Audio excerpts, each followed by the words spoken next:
Hello, everyone. I hope everyone's okay and tuning in from very beautiful and sunny parts of the world.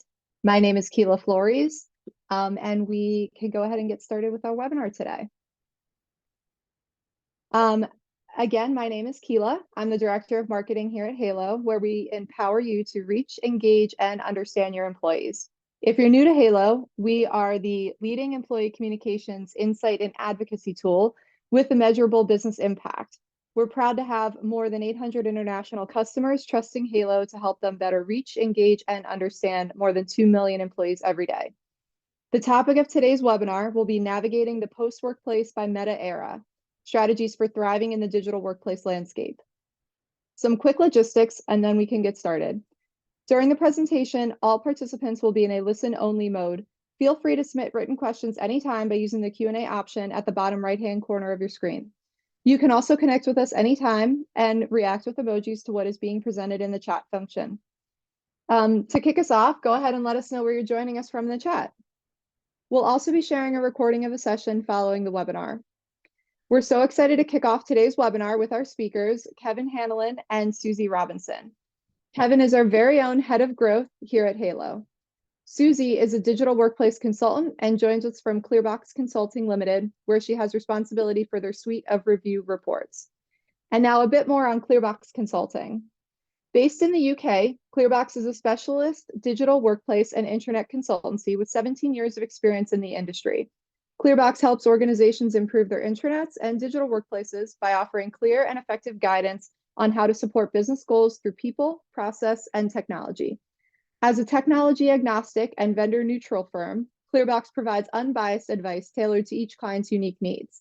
The team of consultants, all with firsthand experience in managing intranets, are dedicated to sharing their expertise through comprehensive consultant services.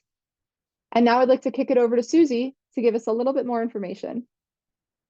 Hi, thank you very much, and it's nice to see everybody here today. It is very warm here, so I hope it is wherever you are. So that's a little bit about Clearbox Consulting. One of the things that we do, and one of the things that I'm responsible for, is producing this very hefty report. So it's over 360 pages long. We review 34 products on the market, the best products on the market, we believe, which includes Haiilo. Spend thousands of hours of research to produce this, and it's all available for free. So if you're not familiar with Haiilo, if you'd like to read a little bit more about some of the other products we're going to mention today and some of the other products that are on the market, then give that QR code a scan and fill in the simple form, and you can download it all for free, and it'll be waiting in your inbox when we're finished.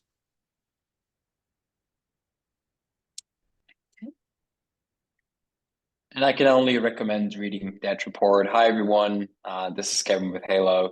I get to spend a very intense session every year with Susie and her colleagues when we prepare for the new report, when we refresh the Haiilo review in there. So it's a super comprehensive report. I've been working with analysts in the space for quite a while, and I gotta say, Clearbooks is spending the most time really looking into every single company, but also the product in every single detail. So super, can only recommend this super good report. But let's switch over to the topic of today, and I'm super excited to be talking about this for quite a while, and also super excited to be joined by Keela and Susie today. So we'll be talking about Meta Workplace, and I'm sure everyone that has joined today's webinar knows the news that's going to be sunsetted. And yeah, we want to talk about what impact this sunsetting has on the entire market that we're operating in. So some of you might currently be working with Workplace by Meta and trying to figure out what you're going to do next, what replacement options are out there. And I thought we take this opportunity today to also talk about the bigger picture here, because if there's one thing that Workplace by Meta was famous for, then it's social. It's also known as an enterprise social network, an entire category that it's shaped as a provider. So social in the digital workplace is something that we want to kick us off with, and then dive a little bit deeper into do's and don'ts, things that Susie and I would recommend or not recommend you doing whenever you are kicking off your project to look for a replacement. And yeah, as Keela said, please chime in the chat, leave all your questions with us. We'll have plenty of time towards the end of the session to then dive into the Q&A. Awesome. So Susie, let's talk about the future of social in the digital workplace. And I know that you have a very comprehensive framework that describes what the digital workplace is in a very nice and playful way, I want to say. So why don't we get started there? And would you mind introducing us to your digital workplace framework? Yes, of course. So this is the ClearBox Digital Workplace Framework. It's been around for a while. We class every tool that someone uses that is digital as being part of the digital workplace. There are a lot of other phrases and terms that are used in the industry, like employee experience, for example, or digital employee experience. In our opinion, that is something that happens as a result of using a digital workplace tool. It is not a tool in its own right. So we kind of talk about the digital workplace in the way that we frame different tools and things that fit within that. And we talk about a digital workplace as being an entire suite of things. So if you think about the equivalent of being like a town or a city, you have different buildings, different areas, different parts of the city of the digital workplace that do different things. And they offer different services that are on offer for your employees for them to complete their jobs, either things that they have to do from a practical perspective or those kind of more engagement community-based things. So all of the services that a digital workplace offers is along the top there in those 5 blue boxes. So things like communication and engagement, or finding and sharing, being able to find those policies and forms and things that people really need. They're all services that are on offer by a digital workplace. The 5 green boxes along the bottom are the management areas. So those things that need to happen to make individual digital workplace tools, but also the overall digital workplace a success. And those are the slightly less sexy things. So things like governance that tends to be forgotten a little bit or overlooked or can kind of fall by the wayside as people move on. But these really are those things that make sure that your digital workplace is kept fresh and appropriate. And we use that analogy of a town plan because it's very unlikely that you'll be starting with a green field. So if you're starting in a new role, or if you are looking at your digital workplace to fill a gap, say by the Workplace by Meta being retired, then you have to work around other buildings. You have to work with the roads and the electricity and the water supply. You have to know what you're working with in order to replace something or add something in that's new. And we also say that no one tool delivers absolutely every service within this framework area. Many products probably would argue that they would, but in our experience, there are some areas that are stronger or maybe some areas that are weaker within individual tools, and it's down to you to figure out which tool is going to fill these gaps and offer these services the most appropriately for your employees. Oh, and you're on mute, Kevin. Classic. Thanks, Susie. I like that analogy a lot, especially also thinking of your employees as kind of citizens that are walking around with multiple different touch points throughout their day, consuming services from your different digital workplace tools, right? And that can be digital, it can also obviously be offline, so the entire employee experience, but specifically this year's focusing on the digital employee experience. So I like that a lot. Susie, if you would have to kind of map workplace as a tool into this map here, where would it sit? It would very much sit within the first two. So communicate, engage, and collaborate. It very much was a tool for communications. So for that kind of formal top-down stuff, so that you could reach people who maybe were harder to reach through other tools or in other places, but also encourage those conversations, those kind of social aspects, which kind of spans between communicate, engage, and also collaborate. This kind of it touches over both of those things. And then areas like orientation, for example, could be covered by Facebook. So there could be a new starters community, for example. There's a little bit of agile working. So the very fact that it was Facebook meant that it was kind of familiar as being an app. So there's a degree of being able to reach those frontline employees, or providing that kind of easier access and easier way of consuming information.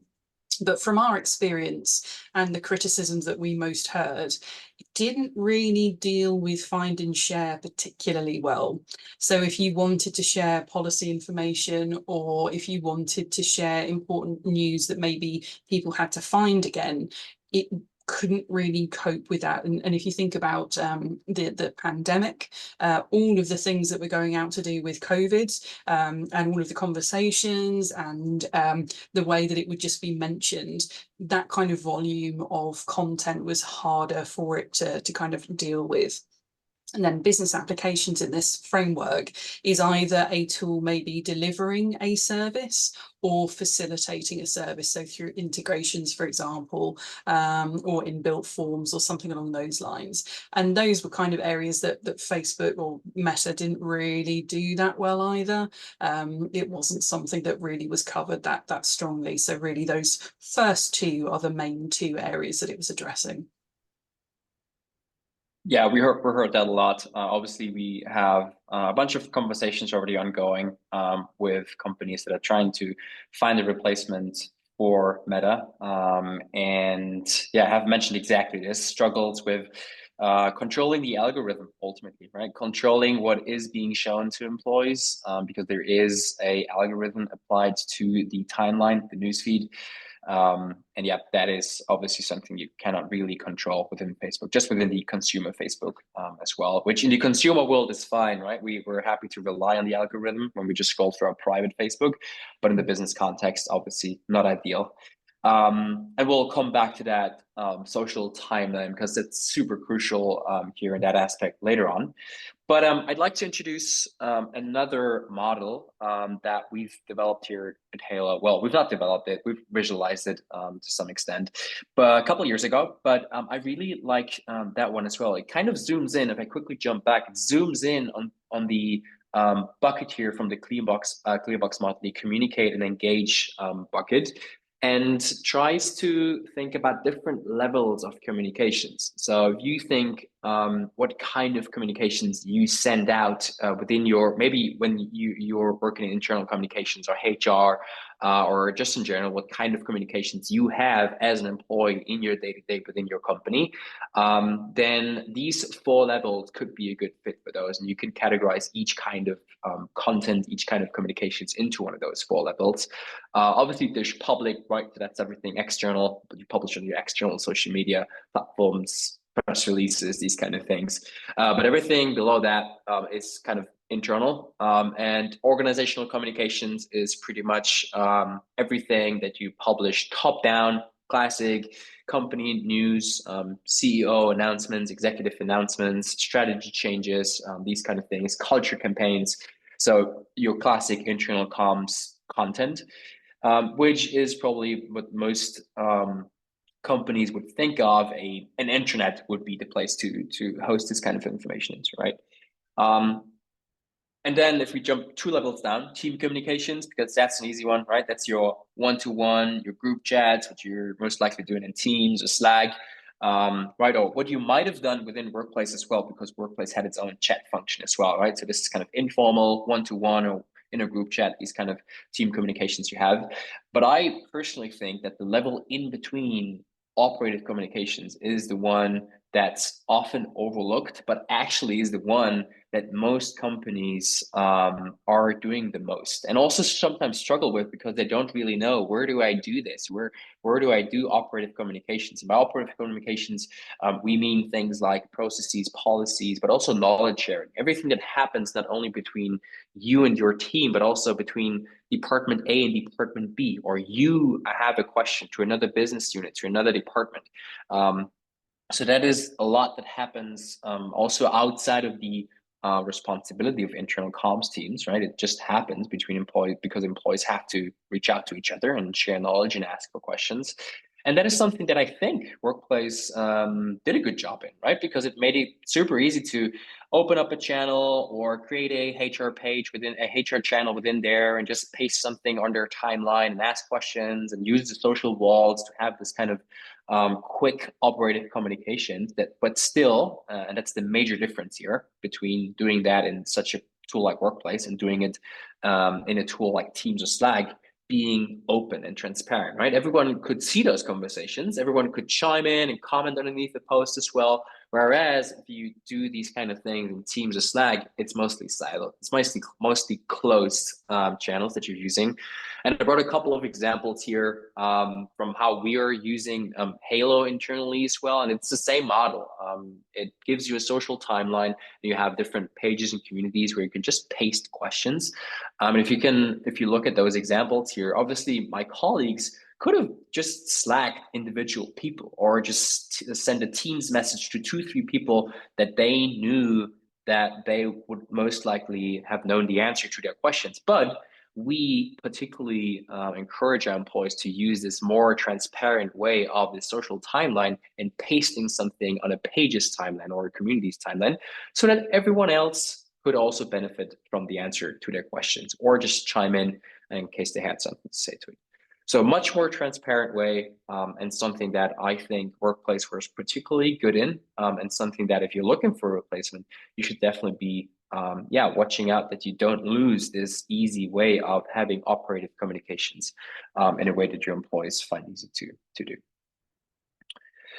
Cool. That was a long monologue. Susie, anything to add? Do you agree? Do you disagree? I broadly agree. I think there are situations where actually posting in Teams and Slack is just as effective as this, and I think it depends on who those groups are that you are trying to communicate with and where they live. We worked live as in where they work frequently. We worked with a client towards the beginning of this year where they had Teams and they had Slack and they had a few other tools as well. And when we said, why do you have Slack for such a small community of people? They basically just said, it is where our IT team live. We can't get rid of it because that's how they live and kind of operate. So I think if there are existing communities elsewhere, then there's no point in trying to replace those. And actually part of thinking about whether you should replace a like for like kind of workplace for another enterprise social network type tool is actually looking at how people used it and the benefits that it brought, and actually where were people sitting in this diagram, which is a really nice diagram, to figure out, well, what is it we're actually trying to replace, and does a different tool need to be introduced, or does an existing tool be able to step up and start doing some of these things? Sometimes it doesn't necessarily need to be that social approach to do some of those things to communicate effectively with those people. Yeah, absolutely. That's very true. And it takes a lot of enablement, right? To tell your employees, enable your employees what to use for what, of course, and which channels to use, which kind of communications. If organizations nail this, they'll gain a lot of productivity and a lot of knowledge sharing will be so much more transparent. So something super crucial in a digital workplace strategy overall. Perfect. And this also builds a very nice bridge into our second section here. In our first, can't remember if I think it's a don't, not a do, but let's dive directly into our first don't for your Meta Workplace replacement projects. I'm just gonna leave that bold statement with you for a second, and Susie, let you react to it. I think, or we at Haiilo think, that you should not think enterprise social networks separately from intranets. I would agree to an extent. So I think the thing is that going back to the digital workplace framework that we shared a little bit earlier on, it deliberately doesn't refer to any tools. And one of the reasons why we talk about town plans as well is that it kind of takes away all of those badges of whether it's Workday, whether it's ServiceNow, whether it's a Haiilo, whether it's something else that we're talking about, because the average person, the average employee doesn't really care what tool they're using. They care about the end experience and how all of the different tools kind of work together. So I would say that if you already have something like Workplace, which is entirely separate, and you want to keep going with that and it works effectively for you, then great, kind of look to doing something like that. But I would be hesitant about bringing it in or leaving it out by itself. It needs to be brought in where other activities are happening. So even if there is a separate tool, there needs to be some sort of feed into a larger system so that people who maybe are casual users of the social network will be able to see something much more readily. But generally, personally, I think that the experience of bringing social in to a traditional intranet kind of tool, something like Haiilo or one of the others, makes much more sense, and is actually something that Viva Engage suffers with a little bit. So kind of talking about the Microsoft elephant in the room as being something that maybe many of you already have available and are thinking about using. Viva Engage, as Yammer as was, kind of has been by itself, and also has duplicated a fair amount of experiences and kind of approaches that Microsoft Teams has. And so that duplication of experience and those kind of having to go to different places to do different things has been confusing for employees in the past. And I think there's quite a lot that can be learned from that general experience that can then be applied to kind of the digital workplace and intranet kind of more broadly as well. Yeah, absolutely. And it absolutely mirrors what we've been hearing and seeing from our clients and organizations we're currently talking to as well.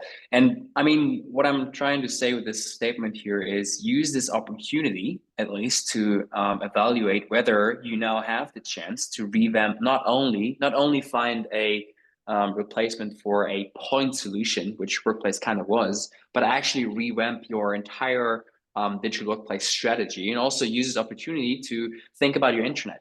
So lots of organizations we are talking to right now have used Workplace kind of separate, and then have a good old SharePoint intranet that internal communicators mostly hate and employees don't really engage with, right? So now you have the opportunity, you have the once in a lifetime almost compelling event as internal communicators to reuse the budget you're currently spending on Workplace and revamping everything. So that's why we think, don't think it's separate, at least evaluate. And yeah, if it makes sense for your organization, try and make enterprise social part of your intranet and bring your entire employee experience as part of the intranet onto the next level, out of something that works that works, typically doesn't work that well, like with a classic SharePoint intranet. And actually, if you flick back to that previous slide, sure. look at that. Go ahead. Find and share is actually, I think, a very important service that digital workplace tools offer. Oh, yes. Quite often, the complaint that you will hear people throw around about any intranet, no matter what the software is why doesn't it work with like Google, and why can't I ever find anything? And it's confusing about what is kind of what and where, and the kind of content that's being surfaced back up. And so having that joined, cohesive finding and sharing experience, whilst the communication, engagement, collaboration from Workplace needs kind of a home needs to be found within a solution. Having a search that looks across absolutely everything really easily allows people to distinguish between different types of content. So again, taking the pandemic as an example, searching for COVID, being able to tell the difference between your policy and latest updates against people having conversations where it's mentioned 50 times is a really important service, and probably an aspect that is a good opportunity now for you to really think about what is that finding and sharing experience like right now for our employees, and how can that be improved. Yeah, absolutely. And that perfectly bridges over into the second statement. Don't let social become a side effect. And that's actually, a natural follow-up of the first don't here. When you start thinking enterprise social network as part of your internet project, then you should think social as well. And social should be an integral part of your internal communications on all different levels. And it should be happening in the same tool, ideally, right? Because you don't want your employees being confused about where to go for what, where to find which information ideally. And there's lots of different tools out there that can deliver that joint experience these days. Ideally, it's just one. And I brought another example here with me. So this is actually a screenshot from yesterday. We're here at Haiilo, we're obviously using our own technology ourselves. And Haiilo, as I mentioned earlier, also comes with a timeline, a social newsfeed that, other than the Facebook one, is not controlled by an algorithm. This one is controlled by targeting and basically most of the times chronological order. And it is exactly that thing, that one place can be that one place where employees can see everything relevant, and it's still super easy to consume and engage with the content. So we imagine an employee opening up the employee app or the desktop version in the morning and scroll through the feed of the employee app and finding everything that is relevant to them, just as they're also opening up their LinkedIn in the morning, their Instagram in the morning, their TikTok in the morning, right? Everyone is so used to scrolling through their feeds and consuming content, interacting with stuff. We think this is exactly how content consumption should also work in the business context, right? And then it can be a mixture of all these kind of different bullet points here, and then the example shows it there as well. In my feed, I find everything. That can be top-down company news, so you can see an executive update here from our CRO. Right underneath, I can see a HR announcement, kind of crisis comms, etc. But also it can be departmental updates, the knowledge sharing example I mentioned earlier. This is huge. And also in my feed, if I scroll further down, I find community updates of communities that I'm part of, and peer-to-peer updates, etc. So it really minimizes me having to go to multiple different places. I just open up the app or go to the internet in the morning, scroll through my timeline in the morning for like 5 minutes and catch up with everything from top-down company news all the way down to peer-to-peer. I think it's probably worthwhile mentioning the new generation that's landing in our workplaces now.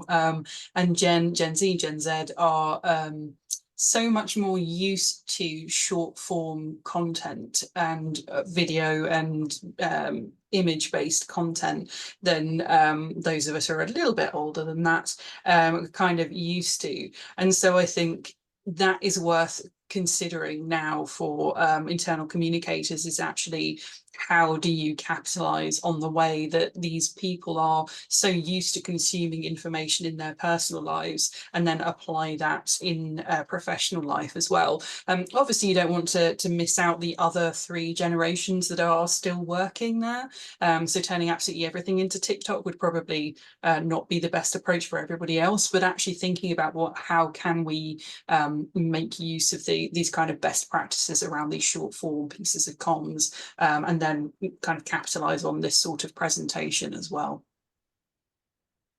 Yeah, totally. And I'd like to bring up a super important topic, kind of a second elephant in the room whenever we're talking about our stuff here. Frontline workers, Susie. I know that workplace was particularly strong with desk-based employees. I know there's a couple of organizations out there that have had lots of success with workplace in their frontline workforces as well, but it's rather an edge case. What do you think could be an angle to reach and engage frontline workers, which is kind of a super important topic for so many organizations out there?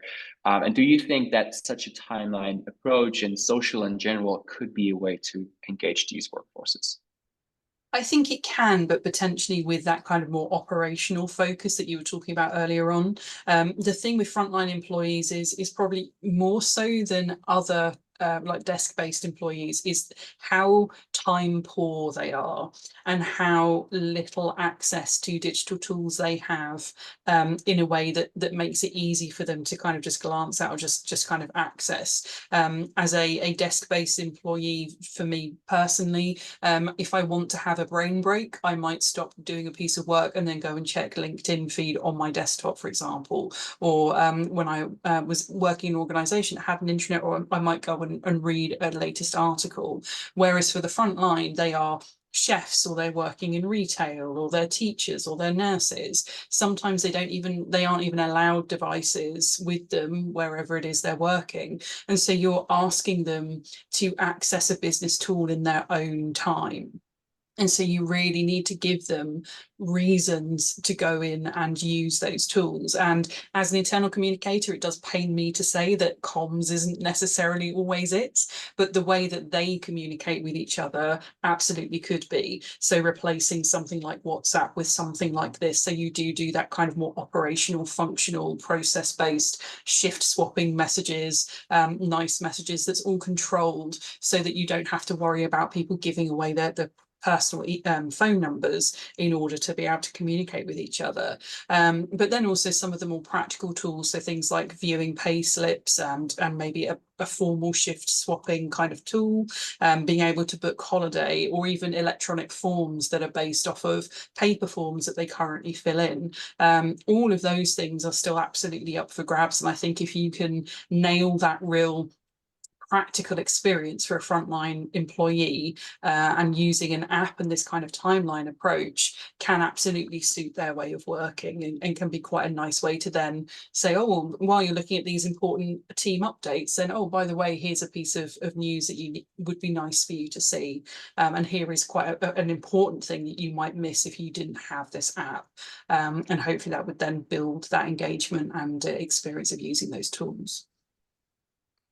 Yeah, totally. And I love the example. I also always use this, and I tell our clients very transparently, look, your frontline employees are not going to open up the app to read your CEO news or your HR update. It's just not going to happen, right? So you got to find other compelling events. And yes, that might be very practical things, right? And you can use things like open enrollment, and you can use other practical things that Susie mentioned there, like shift planning and these kind of things, to kind of forcing them into it, right? Because they just have to go there in order to do something that they just need to do on a process or workflow level. But I think companies should strive for more, and that's also our mission. We want our clients and our end users to go in there because they want to, because otherwise they would have a fear of missing out, because there's so much going on outside of the top-down company news on a peer-to-peer level within those communities, right? And then we have other things that we do with our clients, like betting games, right? So the Euro Cup was in Europe this year, so companies did the betting game in there, and that drove loads of adoption to these to our platforms and the intranets, etc., etc. So ultimately, that should always be the goal, to really intrinsically motivate your employees, or bring them to a space where they are intrinsically motivated to open up the app in the morning before their shift starts, right? Or in the evening after the shift has ended. That kind of is the Champions League, or let's better say the Olympics, to use a more current analogy of frontline user adoption. There's also quite a compelling return on investment story there as well. We're working with a client at the moment who relies an awful lot on manager-based cascades, and that's how they communicate with their frontline workforce. And so the responsibility on the heads of those managers to see everything, understand what needs to be cascaded down appropriately and fully, and make sure people understand, that responsibility level is huge, as well as the time it takes them to do that, and maybe cascade to another manager who then has to cascade down, and checking with that second manager that they've done it. All of that takes so much time, and if you can argue for kind of removing that painful kind of manual cascade approach, then you've got a real strong argument for the return on investment for a tool like this to justify why you would need to spend that sort of money. Absolutely. And Susie, let's move on to our final and third do. This time it's a do. And we say do evaluate the market and watch out for key differences between the providers. So I'm very sure you've also seen that Meta has only one preferred kind of migration partner, which is Zoom. And I kind of think that like your boyfriend is breaking up with you and then introduces you to his best friend, right? So Good way of putting it. but ultimately, I mean, I guess lots of organizations are just going to follow that recommendation because they just don't have resource to evaluate the market and look into other providers. And I'm not going to say that Zoom is a bad match. It's actually a good match because it comes with a lot of those social features as well.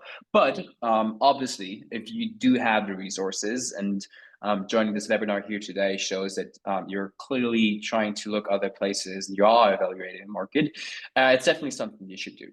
And specifically because, and that's kind of tying us back to the social topic that Susie and I have been talking about, and also specifically that one feature, let's talk about features a little bit, of the timeline.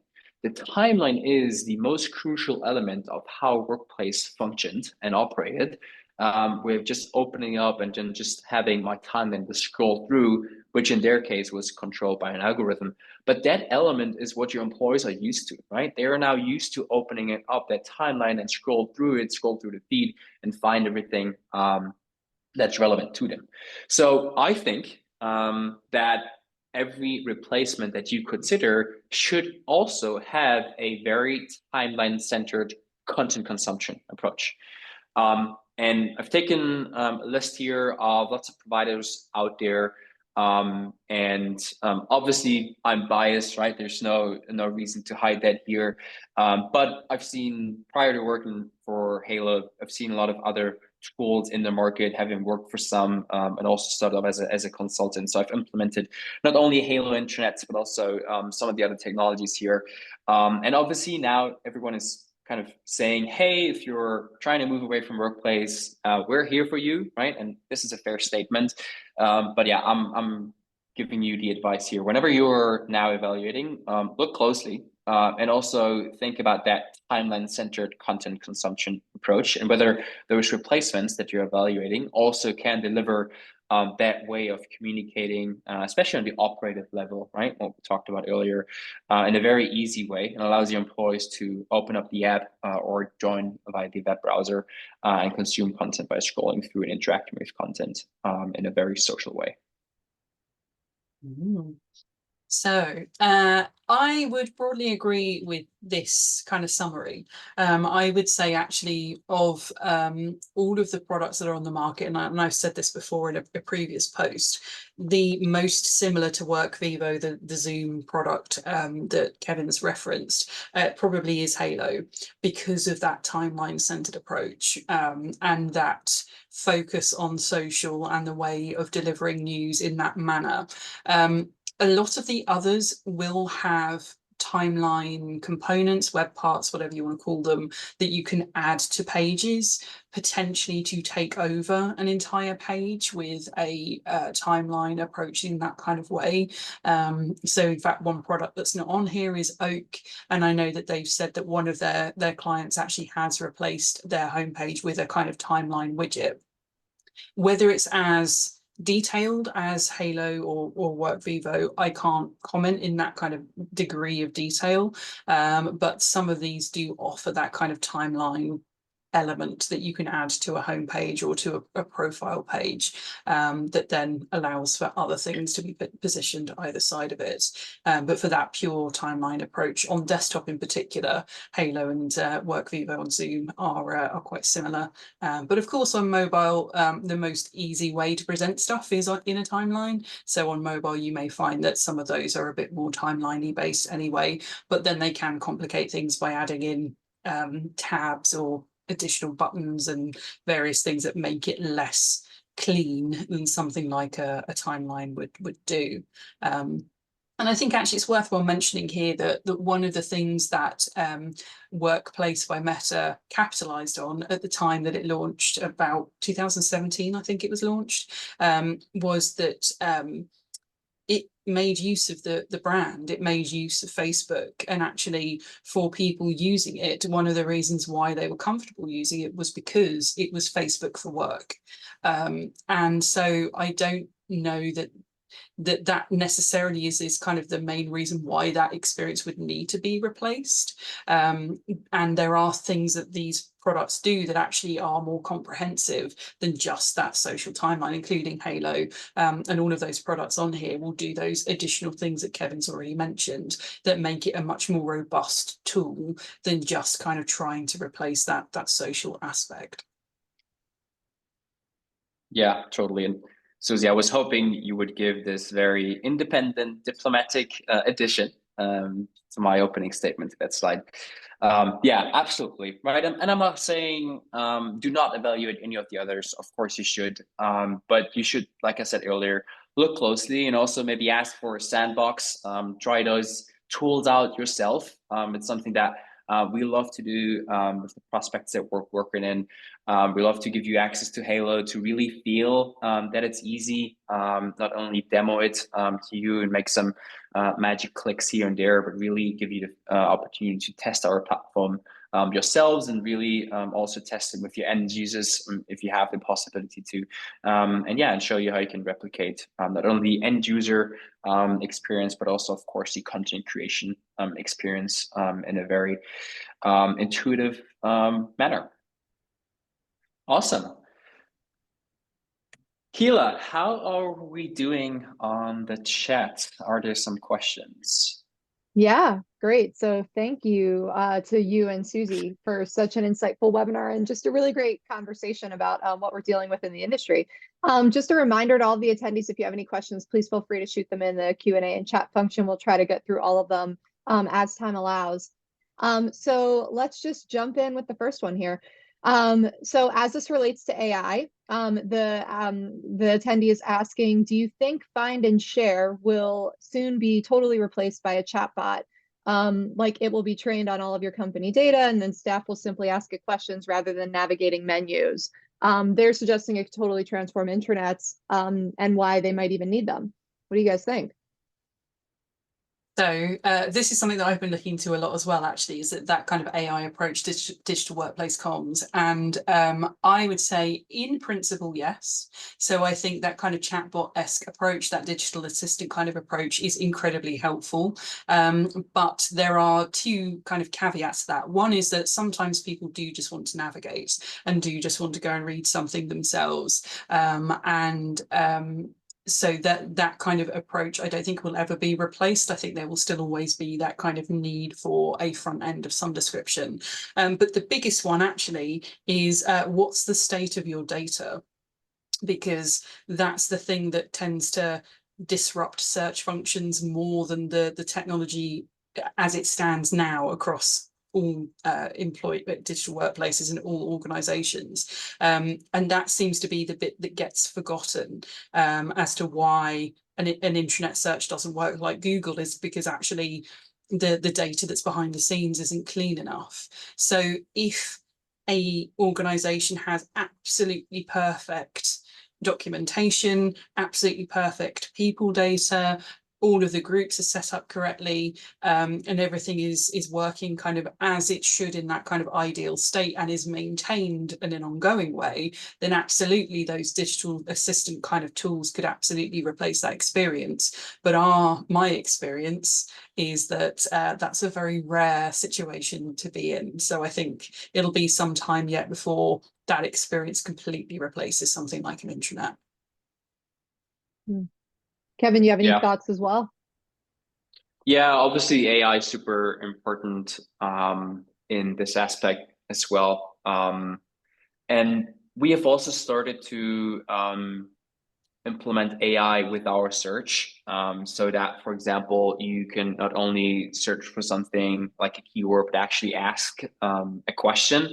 And then our search would generate an answer. So for example, where can I find my payslip, right? And then instead of having to then click on a wiki article and read the answer, it would directly pop up as an answer. And we're building or planning to build a chatbot out of this engine, right? So exactly where it goes. I don't think it's going to replace. I think, and it's basically coming down to philosophy as well. Already, platforms like Haiilo don't want the internet to be a place where employees go and have to look for content. We want the content to find the employee. That's again the main reason why we have a timeline and newsfeed in there. We want everything that is relevant to pop up on that newsfeed, or if not there, on a widget to the left and right of those pages, right? And that's also something you should pay attention to, kind of how the information architecture is being built with many of those different providers, right? Because some internet providers would allow you to build classic navigations and mega menus where you have drop downs and drop downs and sub menus and sub menus. Others, and we're such a platform, would be much more flat and would rely on a social timeline and widgets to have the content find the employees, other than the other way around. So that's definitely something that kind of comes with AI to some extent, but also lies in the philosophy of those internet platforms. And with Awesome. AI, Thank I you. think, sorry, I was going to say with AI, Go ahead, Susie. there's an awful lot of support stuff that AI can do. So around search, for example, is being able to tell an admin like this thing has been searched for this number of times, which means that it's clearly popular. You need to make this easier to find, or along that kind of lines of when it presents an answer in a search, is it presenting the correct answer? Is there a way for you to teach an AI that it's incorrect? And I think there's still kind of gaps in the functionality that means it's not quite there yet to offer that kind of compelling alternative. So I think there's a lot of exciting things that are happening, but there's also clear opportunities that haven't appeared in products on the market just yet. Absolutely. And AI is such an important topic, right, to bring about for things like this, for sure. So the next question's around resources. Pretty interesting. So an attendee has claimed that they are not for profit and got Workplace for free. They're personally struggling to find a replacement that offers a good not-for-profit discount. Although Zoom is saying they will offer 50% discount. Any thoughts on what providers, or have you seen any industry offers that are being similarly generous in this area to help the transition from people that are on Workplace for free, especially for nonprofits? I've not seen anything specific around the retirement of Workplace, but there are definitely vendors that offer discounts, heavy discounts, or maybe even not charging for licenses that aren't used and that kind of thing. So if you have, say, a whole fleet of volunteers and only half of them use your tool, you'd get charged for the number of people that use it rather than the potential, which is those kind of different models for different products. I think it depends a little bit what it is you are looking to replace to do. So if it is that kind of messaging approach, there are probably free or nearly free tools that will do that, as opposed to maybe looking at a fully functioning kind of massive, broad and deep intranet. So it's kind of, I've got kind of a vague answer for you without knowing a little bit more, but if you want to drop me a note on LinkedIn afterwards, I'm happy to kind of chat a little bit and see if I can help you for a not-for-profit. Yeah, and we in general also offer not-for-profit discounts outside of this Workplace thing happening. Awesome. All right, great. And another question, any industry insights from either of you as to why Meta would have scrapped Workplace? I have theory, which is AI and the metaverse stuff. I think that personally is probably why they stopped bothering. And also, I believe that there were changes being made to the public facing product that they either couldn't or wouldn't apply to the business one. And so the Workplace product was getting out of date compared to the main kind of main consumer facing one, and so they stopped supporting it. I believe those are I have my theory, but then also the practical of around the updates. Yeah, I think if you look at Meta as a whole company, it just made sense because it was their only B2B product, and everything else is B2C. And also, I mean, lots of companies have been using Workplace, but still, from a revenue perspective, it's not a big deal for Meta.